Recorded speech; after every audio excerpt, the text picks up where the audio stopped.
I enjoy what I do, and I spent enough time in different careers doing things I didn't enjoy, and I think that time is my most valuable resource. And if I'm going to spend it, I need to spend it on something that brings me joy.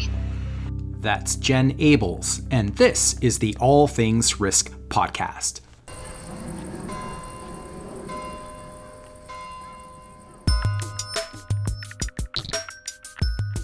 We're back, and welcome back to the All Things Risk podcast. I'm Ben Catania, your host. This is my show, which is all about using the lenses of risk and uncertainty to understand ourselves and our world a little bit better. Let's get into our latest. Today, we talk a lot about creativity and passion, and also about how having a sense of values can serve as an anchor during uncertain times. My guest is Jen Abels. Jen is someone who's worn many hats in her life, and one of those first hats was as an insurance underwriter. And we start there, but don't worry, it gets far, far more interesting. And we go into an interesting trip in this conversation that includes the difference between being successful and happy, uncertainty and resilience, Jen's journey from becoming a dance instructor, and that included a trip to the Obama White House for a summit called the United States of Women, working with wounded military veterans using dance as part of their physiotherapy and their mental recovery, which is not bad at all for someone who started their career in a cubicle. We get into resilience, gratitude, and this is, I think, a timely episode for many of us as we reflect on the past year of this pandemic, or indeed anyone who wants to understand how they can manage and embrace uncertainty more effectively, particularly during challenging times. So let's get into it. Here is Jen Abels. Enjoy.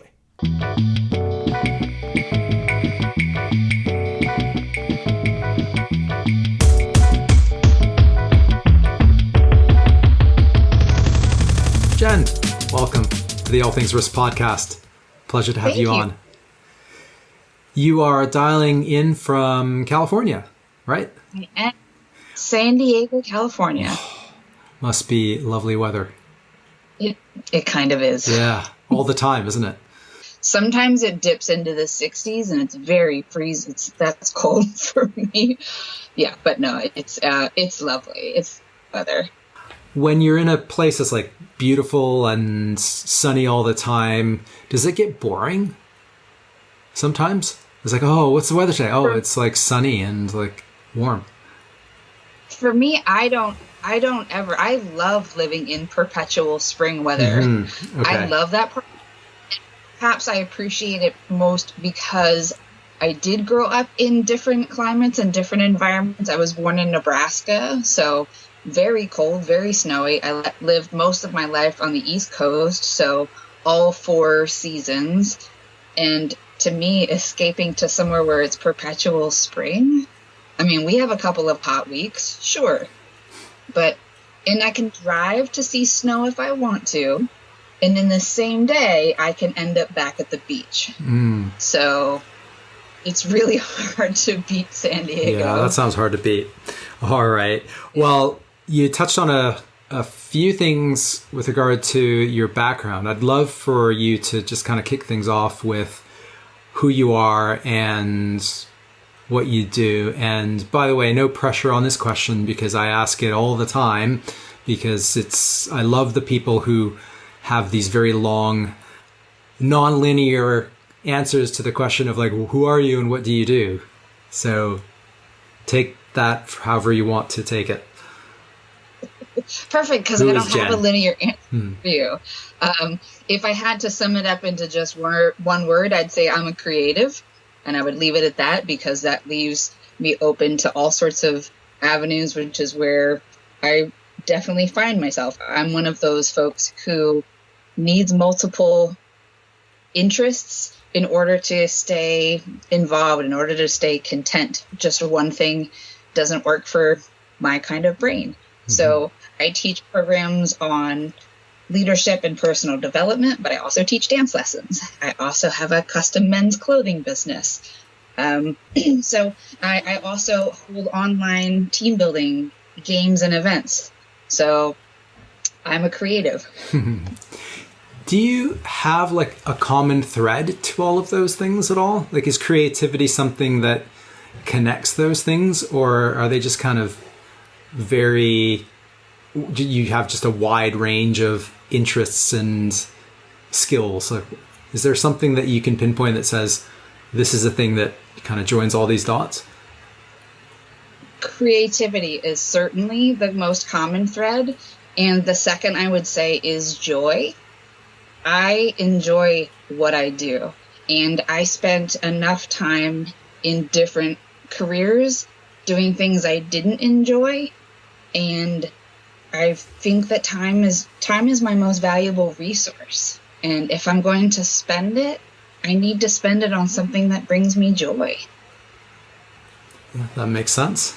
And it's very elusive to a lot of us. So let's just dive in a little bit to your background, because one of the things that you've done is you've worked in insurance.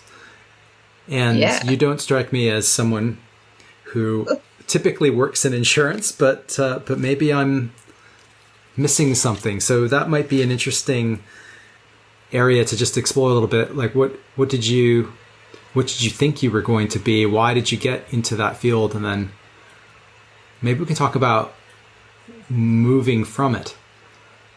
I love the question, because you're right. Most people are like, wait, what? How does that really even connect? For me, it was in college.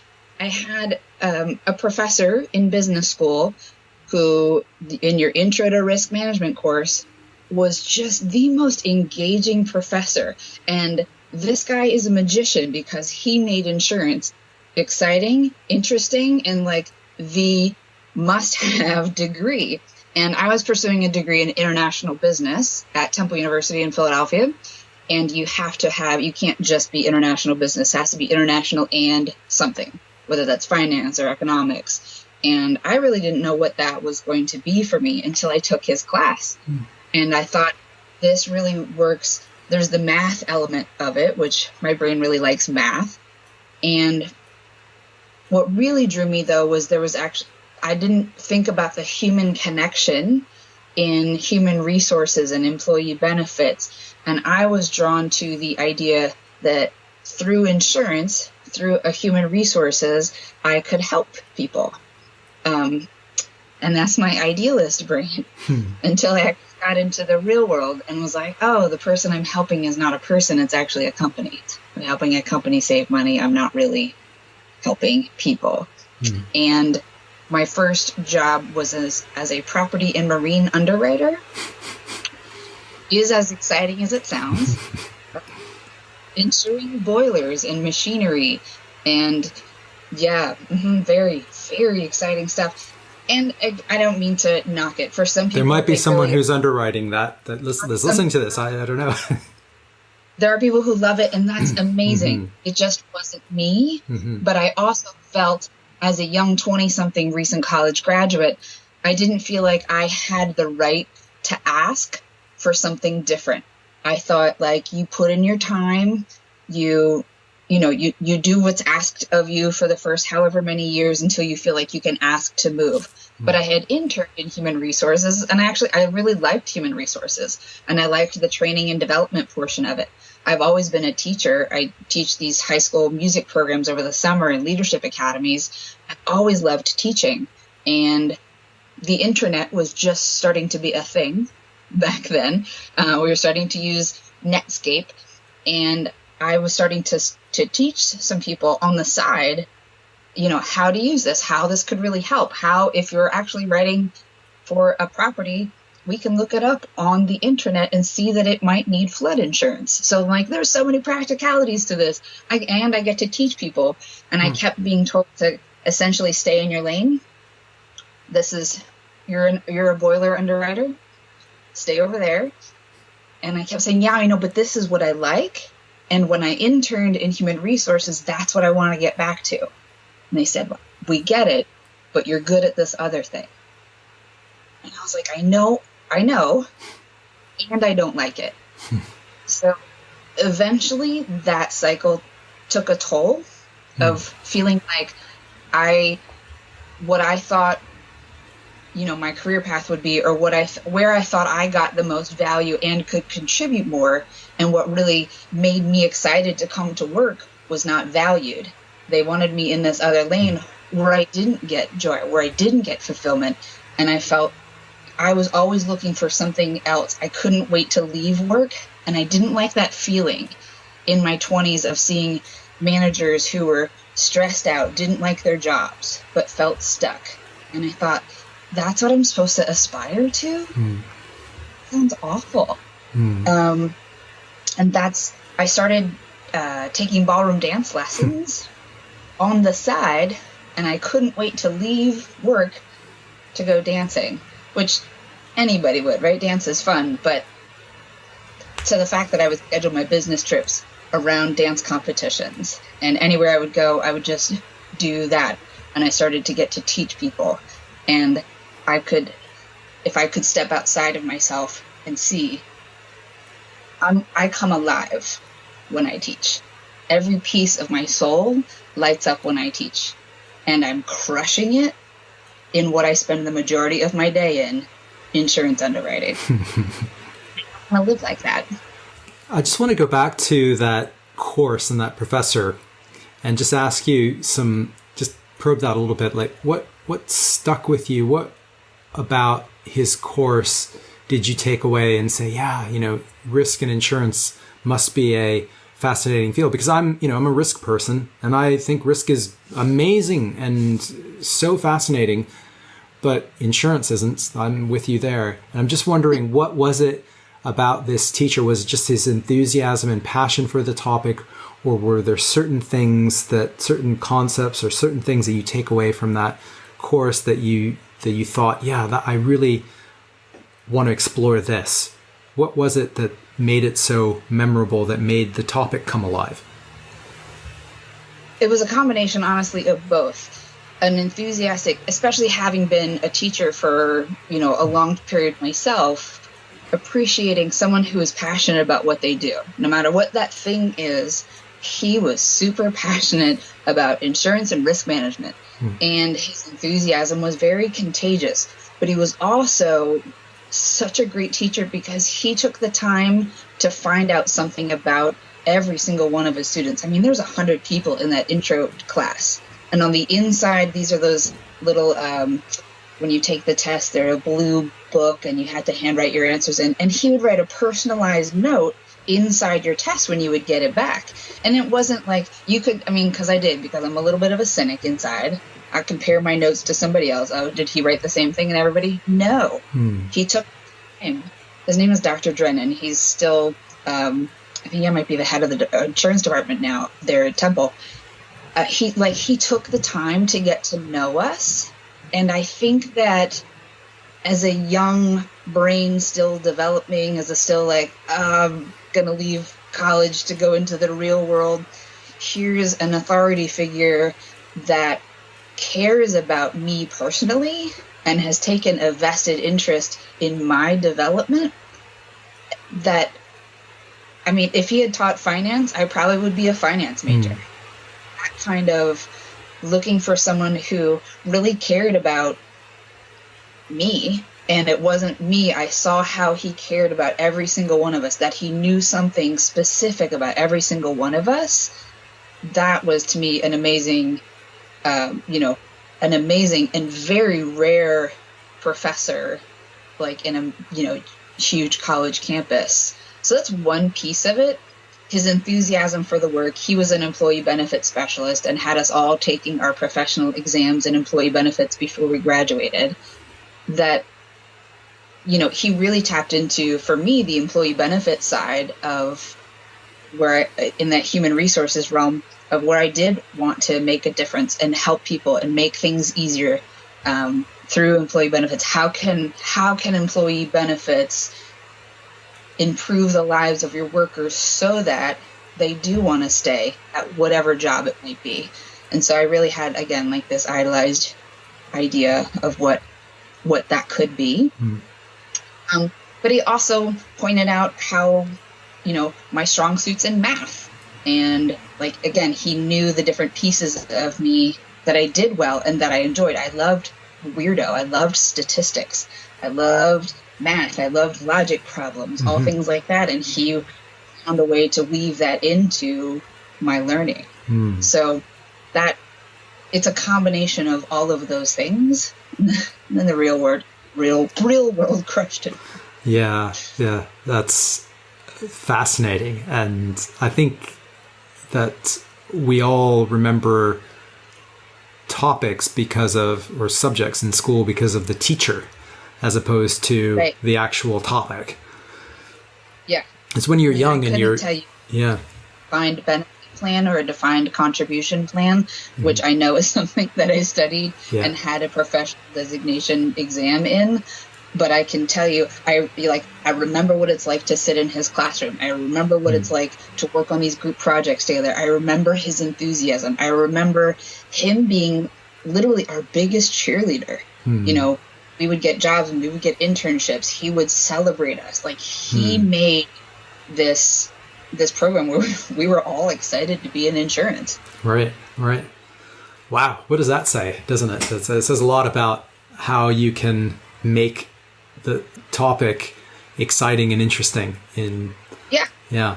Wow. Yeah, with passion. If you bring passion to anything, that's what, like, I love when I see that in anyone. There's a Martin Luther King Jr. where he taught, that's his famous drum major speak, like being the drum major of your life, being a leader, do whatever you're doing it with enthusiasm. And I love when I see that. There's a woman that works behind the deli counter at Whole Foods, the supermarket here, and she loves preparing food. She loves her job, and I love being in her presence. I'm getting a potato salad, I don't know, but she loves her job. My UPS driver is so happy. He's so enthusiastic. He knows everybody's name. He loves his job. Like, I want to be around people like that. So it's not a surprise to me, looking back on my college experience, that here's these other professors that kind of like show up, punch a clock, did their work, and left, versus this other, professor who just poured into us, that we were all like, yeah, we want to be around that. And I guess in order to be in a position where you can share some passion with someone else, or to have that passion, I mean, you need to develop it somehow, cultivate it. I don't know how you become so passionate about preparing potato salad or driving a UPS truck or whatever, but clearly it didn't happen. It didn't occur when you were working in the insurance field and you were starting to find it in dance. But maybe if we just take a step back, how do you think that anyone who's listening to this might go about thinking around, or if they're in a similar place that you were, about how to cultivate a passion? I think passion is cultivated. It's not something that you have a passion for certain things and you just have to go and try 1,000 things and figure out which 3 you're passionate about. You cultivate it. But I'm curious around how you approach that, how you go about, how did you find joy and passion?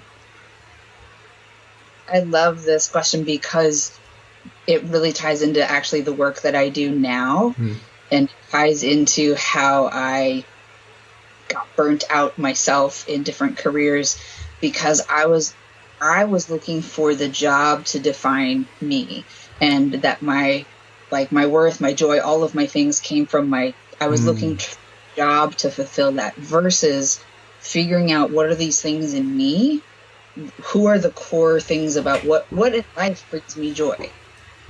And so when I kind of look back, if I were able to take where I am now and put those glasses on that 20-something-year-old of, I love connecting with people.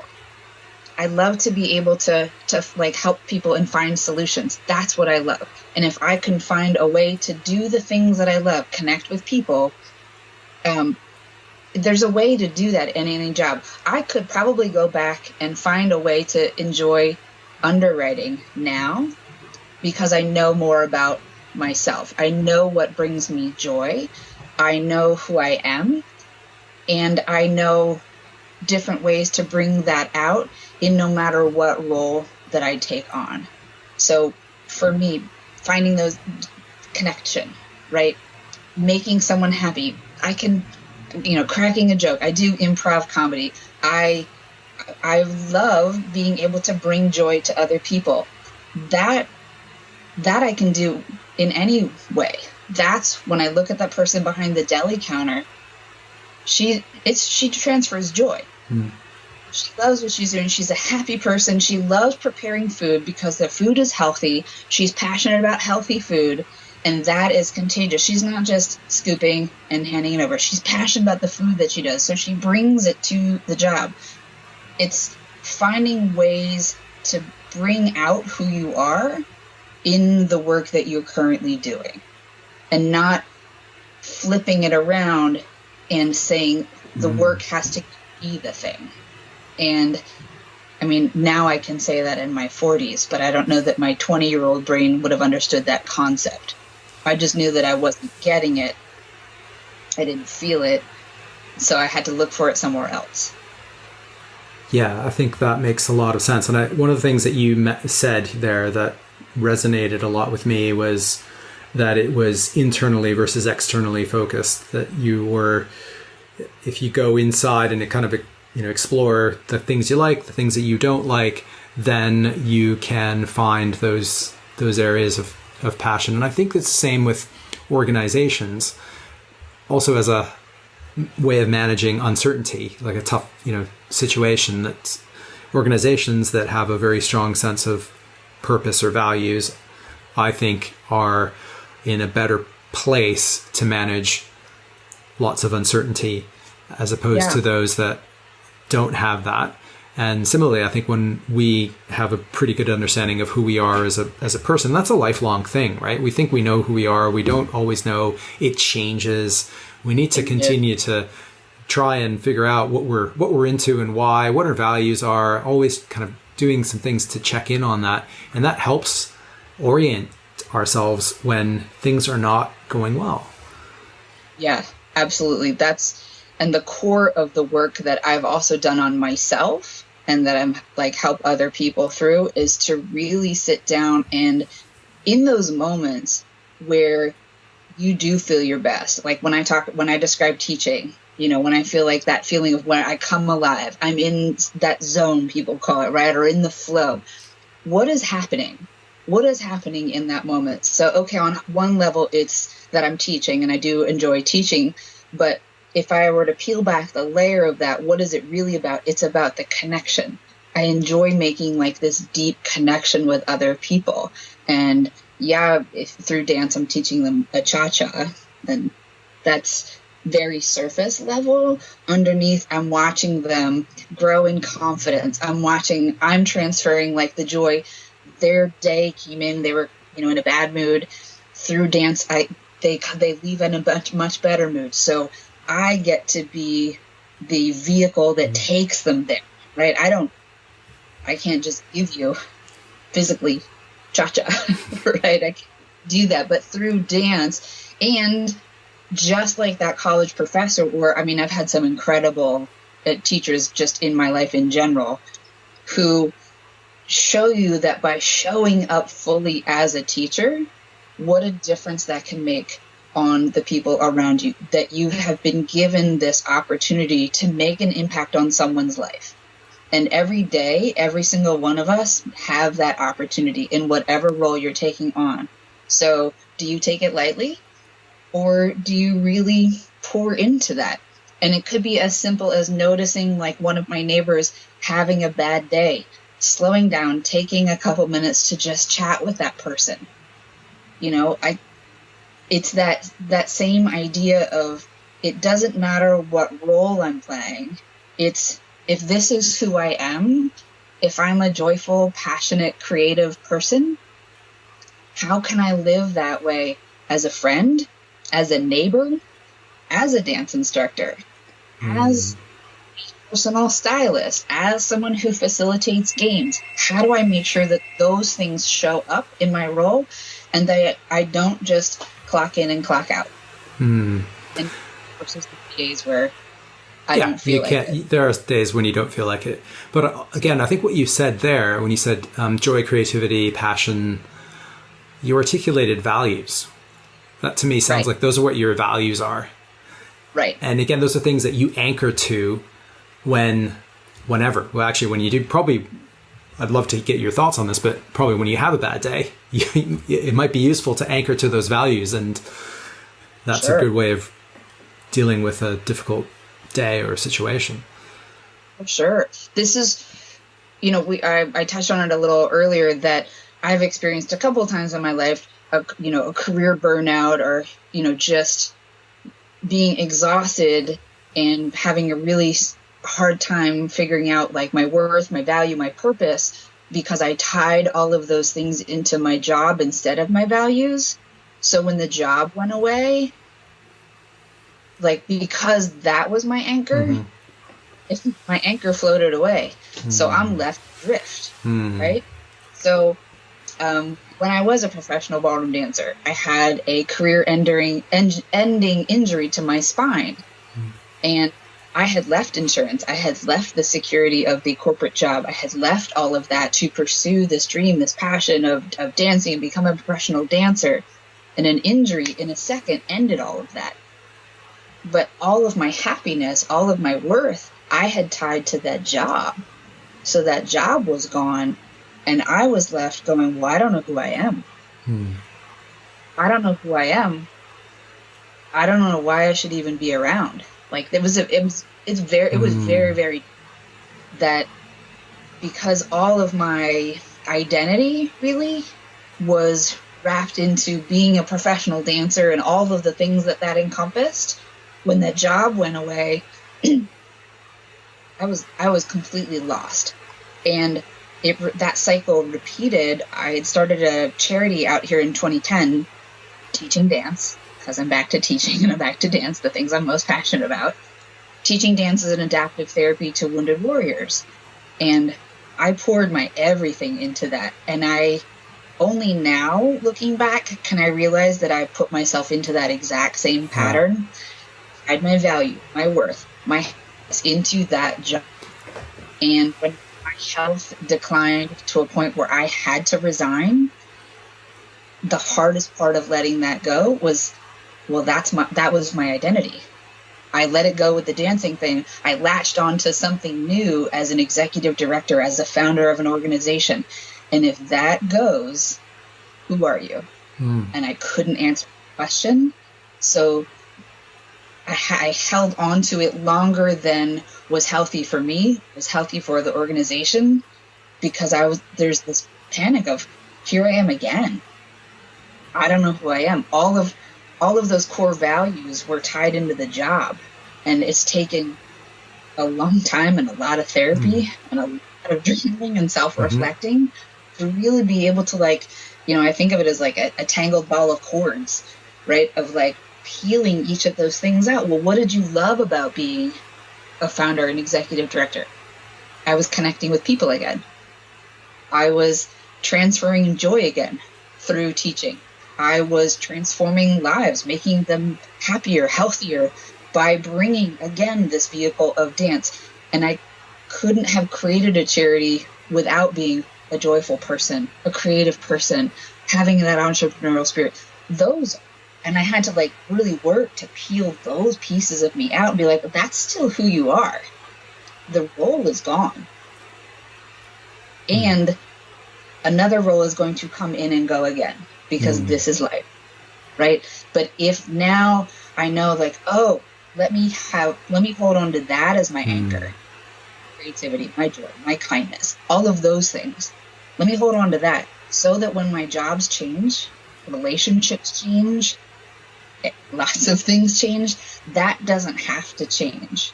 Those jobs, especially this last year with turning upside down, people losing jobs, my jobs changed significantly. I was in such a better place that I was like, oh, okay, there go my jobs. All right, but I still know who I am. I'm still joyful. I'm still kind. I'm still creative. I'm still all of these things. I now have to bring those into a new form. I like that point because earlier when you were talking about finding joy and passion and creativity, I was about to just ask you, well, there are probably some people listening to this and saying, yeah, but, I have to pay the mortgage or the rent or, I've got to pay the bills. So, yeah, that's all great, but I've got to, I've got things that I have to do that are non-negotiable. And so you might have time to figure out joy and passion and creativity and what your values are. But I've got to deal with the real world here, Jen. So, that's all, that might work for you, but it might not work for me. And I think what you're now talking about is how, well, you're sharing some examples, really powerful examples of how holding on to those anchors can get you through difficult moments. Absolutely. I mean, I think about it all the time, and how can I bring, that's my daily question to myself every day that I wake up. How am I going to bring joy, kindness, love into whatever it is I have to do today? I don't like cleaning. I'll just give that as an example. I, like a lot of creative people, struggle with clutter and mess and sort of that sort of thing. And when I clean, I make up songs. I put music on. I dance around. I find a way to have joy in even my mundane tasks. And there's also, I'm never going to love paying my taxes. It's not a thing. Mm-hmm. But if I can look at the rest of my life, it doesn't have to be 100%. I'm not like a pie in the sky sort of, everything is always sunshine and roses. There's gonna have to be some things that you're just not going to enjoy. But that is life, and it is a moment, and it's not my entire day. Mm-hmm. And we always talk about in the creative world, like powering up before you do something or powering down after something that I'll just continue to bring up taxes because I don't enjoy it. But I have to sit down and do that. Maybe I have a little dance party with myself in my living room with some music that I enjoy, and I dance around. And I know from years of doing this, dance, movement, music, all those things raises my serotonin level. So I don't like the task I have to do, taxes. Let me boost up my serotonin level so I can get through it. And if I get through it, when I get through it, I started at a higher place, so I'm not like starting somewhere and taking myself lower. I might have to start here and it brings me down a little bit. Then afterwards, dance party again. Go take my dog for a walk. Do something, because like you had mentioned earlier, my job for myself and my own health, sanity, all of the things is to identify, well, when I am feeling bad, when I'm feeling angry, when I'm feeling depressed, when I'm feeling overwhelmed, when I'm feeling all of those things, because I do, how can I get myself back to at least neutral, if not better than neutral? And for me, it is doing things like taking my dog for a walk. Part of living in San Diego, I can take my dog to the beach. I can go into the mountains for a nice quiet walk. Like for me, being out in nature and being quiet in nature is very restoring for me. I'm an introvert who plays an extrovert. I love quiet alone time. So that really recharges me. But also, I know dance does that for me. So putting on Pandora and finding some of my favorite tunes and jamming out by myself. I sing at the top of my lungs. Thank God my neighbors are very kind. I was singing Frozen off my balcony. I was singing Let It Go at the top of my lungs because something was frustrating me. And my neighbors came out and applauded. Nice. So it was silly things like that. Or like I said, connecting with one of my neighbors, having a conversation, because I know that when I make a true connection, even in a small conversation with a neighbor, that part of me lights up. I know that feeling. And so when I can talk to my neighbor, we can make each other laugh, we can share something. It can be 5 minutes. I know I feel better. I like it. Yeah, I like it. I just want to place the ballroom dance career and the work that you did, and also you've you went and visited the White House as well. And I just want to place that into some context or timeline for my listeners, because I think we're building up a picture of you, but it'd be useful to kind of put some of the bits into the right kind of a place. So I'd love to explore that. Yeah, when I left insurance, it was for ballroom dancing because that's what I had started doing, as my distraction, as my way to find joy and happiness, because I wasn't getting it at work, right? And I wasn't developed yet enough to figure out how to bring joy to work, right? So I found it through dance. And that, when I started teaching at the studio, they offered me a full-time position. And it was really scary to think about, even in my 20s. Like, you just spent 5 years in college. You have a double major. You graduated with honors in insurance, risk management, and international business. And you're going to leave it to teach ballroom dancing?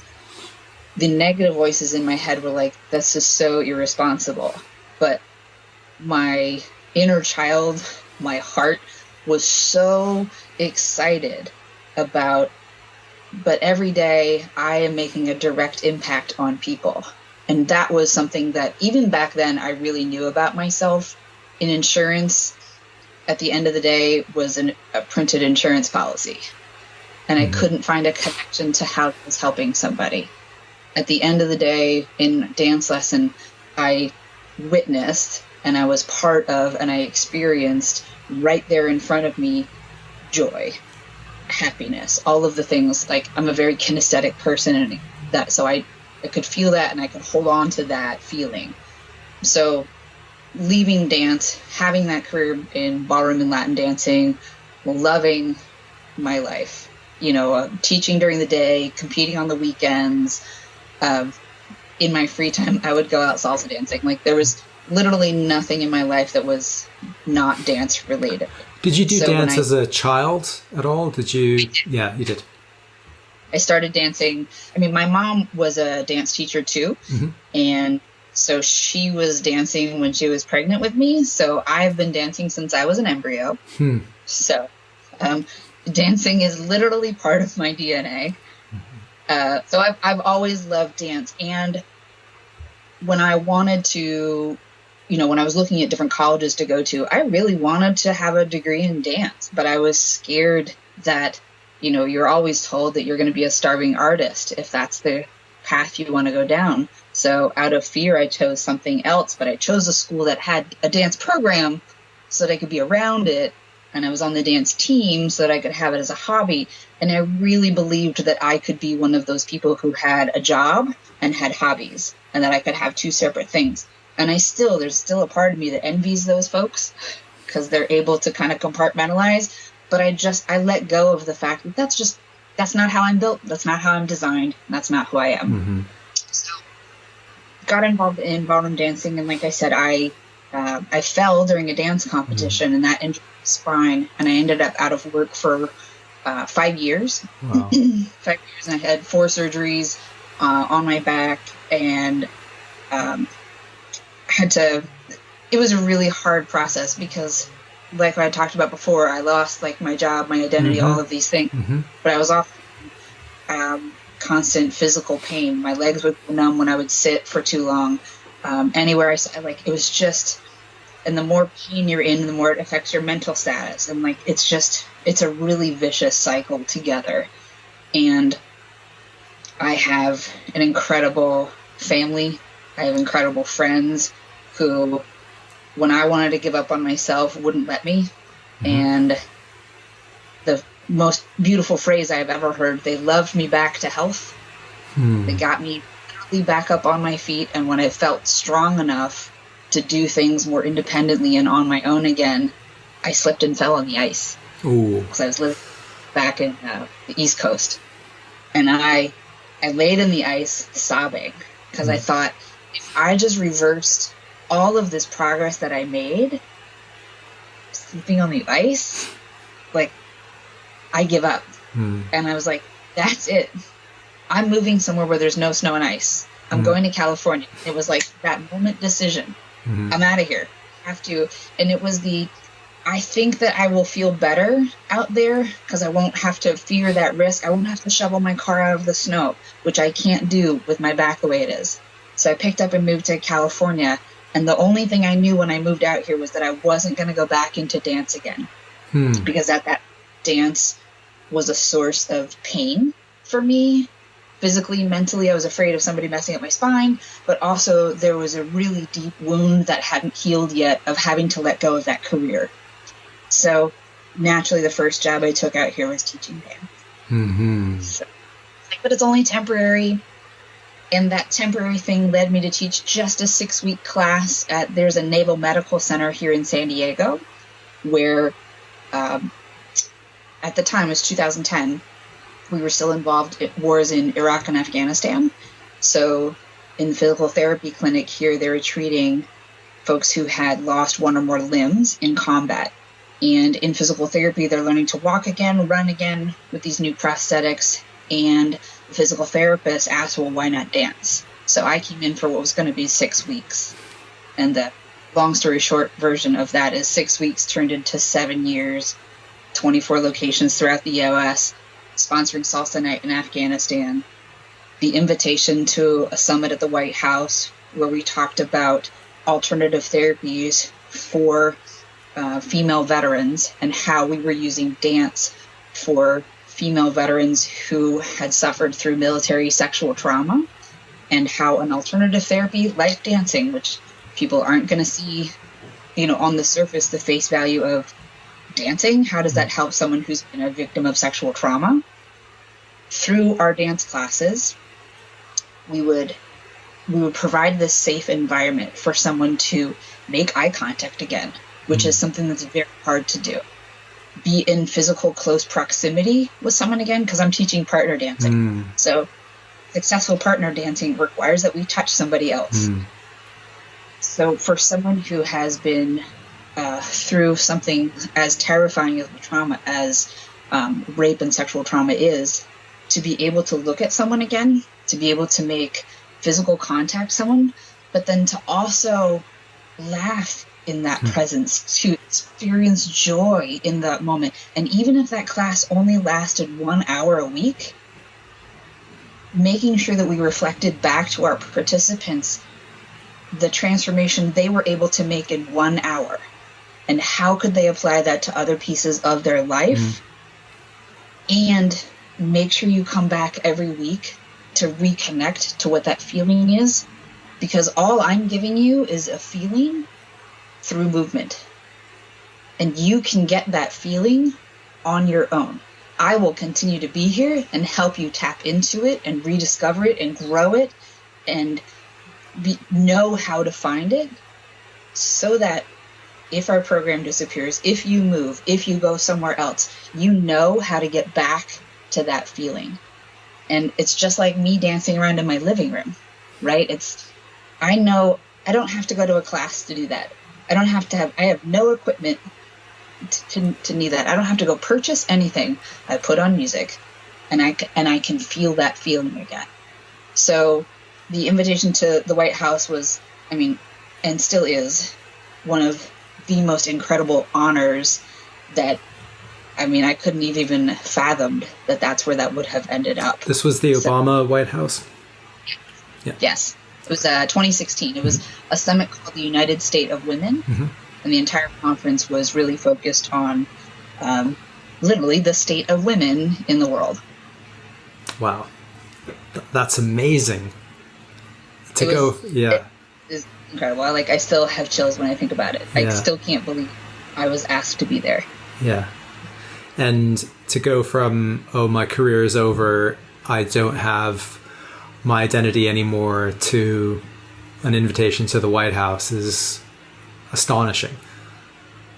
Kind of a huge trajectory, right? And if you did that by going back to your core values, if you sat there and said, do you know, I'm going to map out this chart and it's going to lead me to the White House and we're going to go step A, B, C, D, and here, you would not have been able to do it.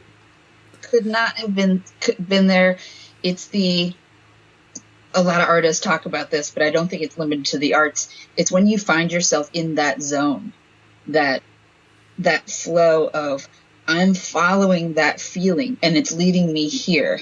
And having been again, part of my core makeup of being a teacher is also a responsibility of being a teacher to constantly also be aware of what's around me, aware of, oh, hey, I know we started this clinic for physical therapy, but there's this this patient also has post-traumatic stress, and how impressive is it that this person was actually able to make eye contact, made a joke, wants to go out with us the next time we have a salsa night out on the town. Like, we're looking at physical benefits of, aerobic activity, moving forward and back, moving laterally. But if I had just stayed focused on this piece of it, I would have missed the other piece. So my responsibility, I take that responsibility, it's huge. That's immense. I, as a teacher, just like my risk management teacher and all of the amazing teachers I've had in my life that have made such a huge impact, I didn't take for granted the fact that I have a responsibility to the people in front of me, to watch them, to see what else I could do, to really grow a program around them and not around what I wanted. This is watching what's happening around me. Hey, that could help. Hey, we're working only with Iraq and Afghanistan. Why can't this work at the VA hospital with Vietnam veterans? Why couldn't, so we started, this was one of my proudest moments about our organization, and it was called Soldiers Who Salsa, was that my youngest participant was combat injured, Iraq and Afghanistan, probably 19 years old, my youngest.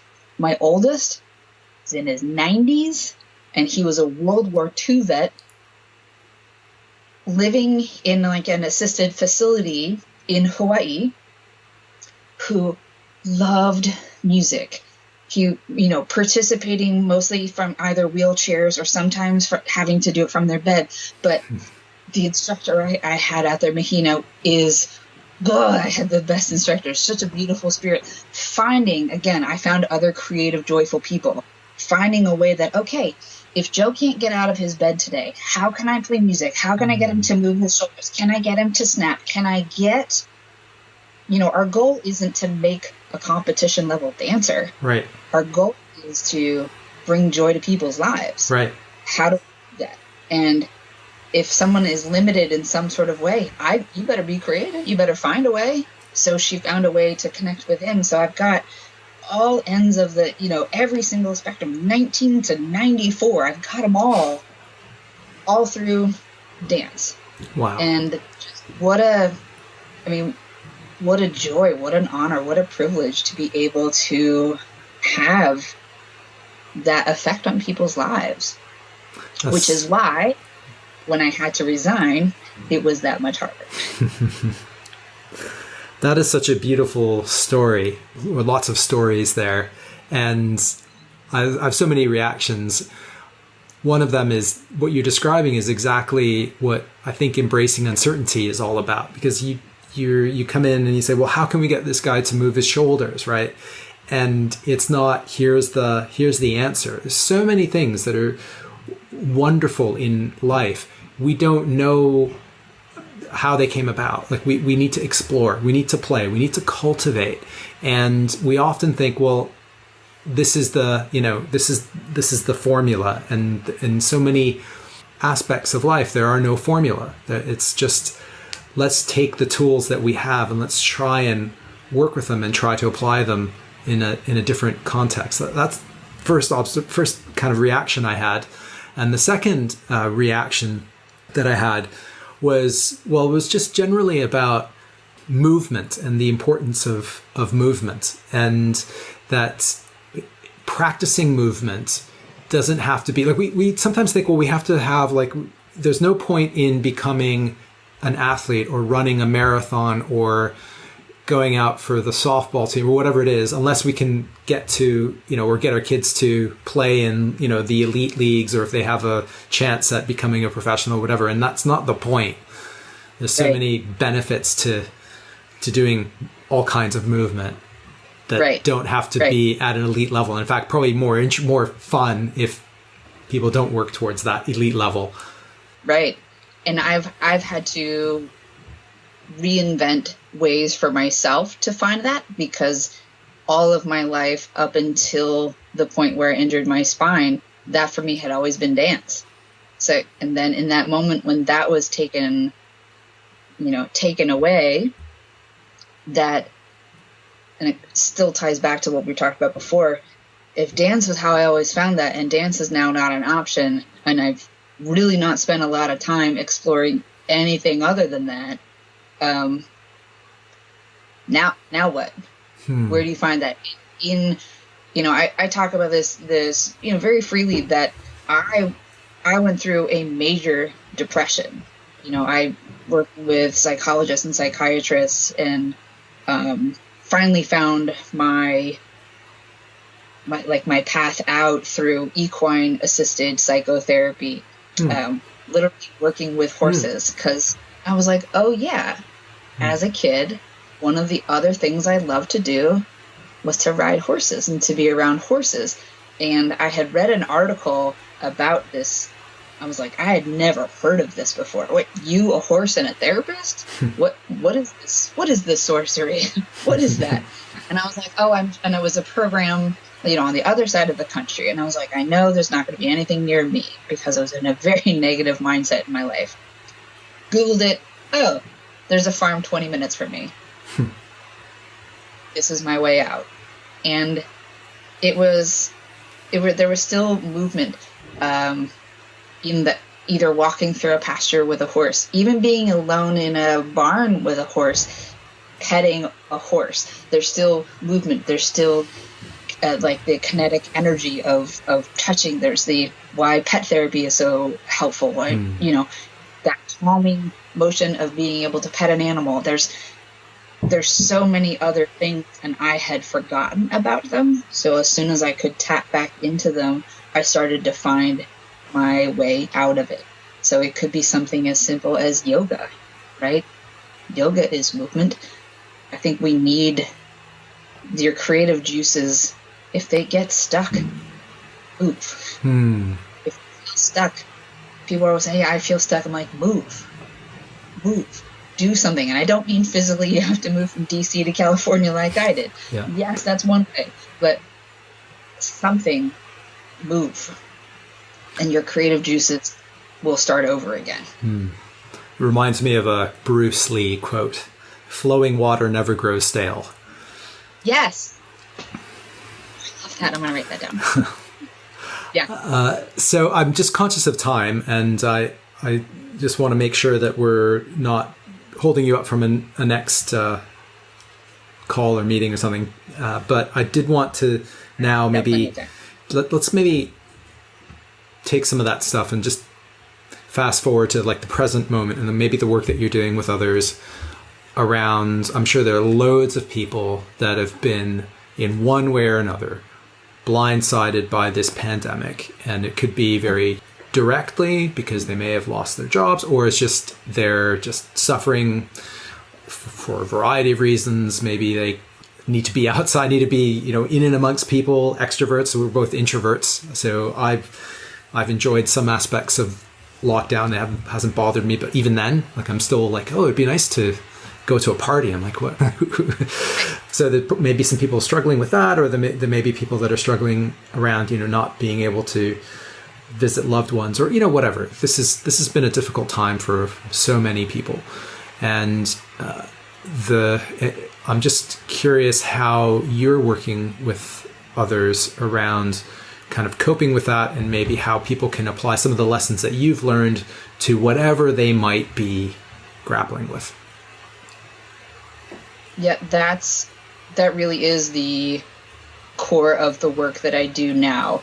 Taking, because I found myself repeating that pattern of having my identity, my worth, my everything tied into these jobs, and that I repeated it, to very detrimental lengths, not once, but twice, that the work that I did to get to where I am can be applied to other people. I've spent years and thousands of dollars in therapy and self-help and books and journals and watching things and all sorts of stuff to kind of come up with, well, here's how I got myself out of this. Here's how I learned to, talked about before, in those roles, in those times where I have felt the most alive.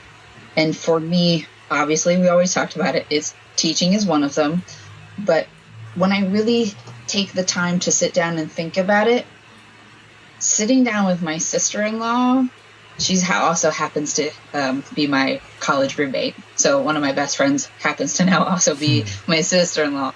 But when I sit down and have a cup of coffee with her and just chat, I don't even notice time passing. And so when I think about the times like that where I feel most alive, or I'm most happy, or I'm unaware of the passing of time, what is going on? What is going on in that moment? When I sit with my sister-in-law, what is that? It's that I'm connecting, right? That there's this transference of love and connection. So when I peel those things apart, well, the role is best friend / sister-in-law, but the feeling, that identity piece of it is, I love to connect with people. I love really getting to know someone and sharing something with that. So how do I, in no matter what role I play, how do I make sure that something like that comes out? So one of the courses that I spend the most time with people on is, we really do a deep dive, 6 weeks of really finding out, who are you in those moments? Separating out the roles you play versus the identity of who you are. What you do isn't who you are. You can bring who you are into your roles, but don't let them overtake who you are, right? Separating those two out so that you can see, oh, those are two clear different things, two different lists. And then now that I have, love, joy, creativity, those sorts of things, what are other ways in my life that I can find those? So like I said, for me, it's talking with my neighbor. It's taking my dog out for a walk. It's having a solo dance party. So I know, because I've journaled and I've written lists and I know this, I know what those things are for me. So when I'm aware that I'm in a not good spot, I've got a list of things that I can do to get myself back there. So working with people to figure out what that is for them, and helping people when they do feel stuck of like, I don't know what that is. Or even where I was, where I said, I don't have any of those. I was lost, and, at 40 something years old, zero sense of identity. No idea who I was outside of my jobs, because I hadn't spent any time thinking about it. And I don't know where I was supposed to have learned it either. And so for me, part of my creative brain is, well, I'll create a program, because I don't know where I was supposed to have learned this. And maybe there's somebody else who feels like me, who was like, yeah, how did I get here? And how do I get out? And no one has ever talked to me about separating a role from identity. And maybe my program could help someone else, feel that way. And because I've been through it, and because I'm never going to ask somebody to do something I haven't done myself, that's where I come alive. Yeah. That's where I feel joy, right? Because I'm making a connection. I want to see you feel better about yourself. I want to see you enjoy your life more. I'm personally invested in that, as much as I was personally invested in seeing somebody learn how to foxtrot. Because the fox is just going to make them feel more joy, make them going to enjoy their life that much more. It's the same thing in new clothing. I love it. I love it. Separating your role from your identity. That's a great takeaway. That's a great thing. And I'm always wary of lots of self-help stuff. And because there's so much of it out there, it's such an industry. And it's just great that you kind of condense this into some things that are really quite practical, but also I think there's a lot of proof around having a sense of identity being extremely valuable for an individual and an organization as well. Yeah.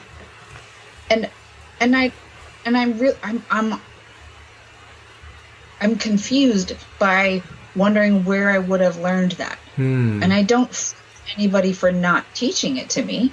I just don't know where in our society, where in my growing up, where would I have learned that concept? Where would I have gotten that? Where would my parents have gotten that? Because I don't know, and because the more I shared with other people, this is my journey, this is what I've been doing, I've been really separating my role from my identity, and people going, oh my God, I'm going through that. A friend of mine he was getting divorced, 3 kids. He said, I don't know who I am outside of my marriage. And I was like, oh, I'm just thinking about it as a job. You're talking about it. But then I thought about, that's another role. It's another role. We play roles. Now your role of a husband has changed significantly. You're still a dad, but the role of husband has changed significantly. And if you've tied up a lot of your value, your self-worth, sure, into, you're going to feel like I felt, lost, adrift. Who am I? What does all of that mean? And just like he said, where was I supposed to have picked this up? Because I would say especially in our culture of, drive, succeed, who do you want to be, grind, hustle, all of the things that like stress, job, achievement. Who's telling me to work on the other stuff? I don't know. And I'm sure that it's out there and I just hadn't found it, but I hadn't, so I created it. And I hope that I can help other people. That's wonderful. And some observations on that, because I'm just reacting to this with my sort of control and risk and uncertainty lens around it. And I think when you attach your identity to a role, you're giving away control. So in other words, you're giving away the control of your sort of self-worth or your self-esteem or your identity or who you are to external circumstances that are subject to uncertainty, because everything's uncertain. Like anything can happen. Right. And I think many of us think that there is a connection of absolute control between what we do and the outcomes that we get. But there isn't, because there's this thing called uncertainty, and there's shit happens. And that's, that's the technical definition of risk, right? Shit happens. So shit happens. And then when your identity doesn't match up with the outcomes you're getting in life, then that becomes problematic, because we're told that as we're growing up, you need to be a thing, you need to be a profession, or, we are given roles all the time, and you're right, we're not taught to figure out how to separate those two things. The other thing I read just the last few days is that Nobel Prize winners are something like 3 or 4 times more likely to have had hobbies, which I think is really interesting, because when you have a hobby that you get into and you're passionate about, you can make all kinds of connections across the multiple things, and that allows you to come back to yourself. You can say, well, for you, passion, creativity, joy, well, that's something that I have in dance, but also it could be something I have in being an executive director or anything, right? So it connects those things. So you can say, actually, I'm not doing this thing anymore, but I still have the values because I've manifested them in multiple places. And I think there's something to that. And I don't think it's a coincidence that, Nobel Prize winners have that, or, you don't have to necessarily win a Nobel Prize, but I think there's something there that's very, very valuable. Yeah, they find ways to light up their imagination, their creativity, their soul, something about them. Like, you wouldn't pursue a hobby that you didn't enjoy, right? So there's something that the hobby is bringing out in you. one of mine in the before times, the pre-corona times, I didn't know how much I would enjoy improv. I mean, I've always enjoyed being on a stage. I love public speaking, but I really dove into improv, taking classes and really practicing being spontaneous. And it sounds very counterintuitive, but because of where I was in my own personal growth and development, I was realizing that I love this because I like the feeling of getting comfortable with being uncomfortable, the uncertainty, the risk. There is so much risk standing on a stage with 0 lines, 0 plan, no idea where it's going to go. The audience could boo you. There's a lot of risk there, and doing it anyway, and like pushing through that and finding the joy in the creativity of the moment. And there's the same sort of, and part of why I loved improv too is that there's other people on stage. So for me, people are like, oh, so you want to do stand up? I'm like, no, that's really scary. But also it's that I'm alone. And what I love is connection. That's a common thread for me in all of the things that where I find joy, where I come alive, whether it's having the cup of coffee with my sister-in-law, whether it's teaching, whether it's leading these team building exercises. I enjoy connection. When I'm doing improv on stage with a team, the whole goal of your improv team is I'm going to make you look good. I am going to say yes to whatever it is you bring to the stage, and I'm going to find a way to build on that. And so we help each other. It's never trying to outdo the other. My goal is to make you look good. Your goal is to make me look good. And we just continue to build on each other. And it's a connection thing. It's a risk thing. It's a creativity thing. And maybe you'll make someone laugh in the end. But maybe you'll just explore a whole new world. I love it. That's so great. We covered a lot of ground and conscious of time, but did we miss anything that you wanted to mention? No, or anything I think that pops up? To me, what is the most important thing that I can say to somebody else is that, your role is not your identity. And if you're feeling like when things have changed so much that you don't know who you are, you're not alone. A lot of us feel that way, but I promise that if you put in the work, you can find your way back to you. I love it. This was great. And the other thing that I thought about, so you're an introvert, I'm an introvert. Introverts, by the way, for people who, there's a stigma, I think, that we are not sociable people or we don't like people or anything. That's not what introversion, extroversion means at all. It means where we get our energy. And so introverts get their energy from being alone, and that's how we recharge, as opposed to being in a big party. But that doesn't mean that introverts are socially inept or anything at all. They don't like people at all, right? Correct. So anyway, that's so just interesting how so introverts typically, I don't like small talk. I presume you don't like small talk. Most introverts do not like small talk. And what was interesting to me is when we talked about the weather in San Diego and blah blah blah blah, we thought that's the kind of thing that most people talk to each other about. But I think we need to cultivate depth more, because we got back to that topic through this conversation about how you slipped on the ice and you said, no, that's it. But that's not something you would lead with in a small talk kind of context, right? But it's something you would discover by having a good conversation with another human being. And I think we just need more of that. We just need to cultivate each other's depth a bit more. Right. Absolutely. Anyway, before we go, where can people find you? How can people connect, etc.? Easiest way, my website, very simple. My name, Jen, Jen, last name is Abels, B as in boy, LES, jenabels.com. Thanks. All right, Jen, that was great. All the best. I love this. Thank you. All right, I hope you all enjoyed that. Give Jen a follow. Links are in the show notes. And of course, let me know what you think. Drop me a note at allthingsrisk@gmail.com. Please share the show if you enjoyed it. It helps us out a lot. as does any positive rating or review wherever you get your podcasts. We'll be back soon and with a more regular frequency. So please subscribe so you don't miss anything. See you soon. Until then, and as always, don't forget, risk is life.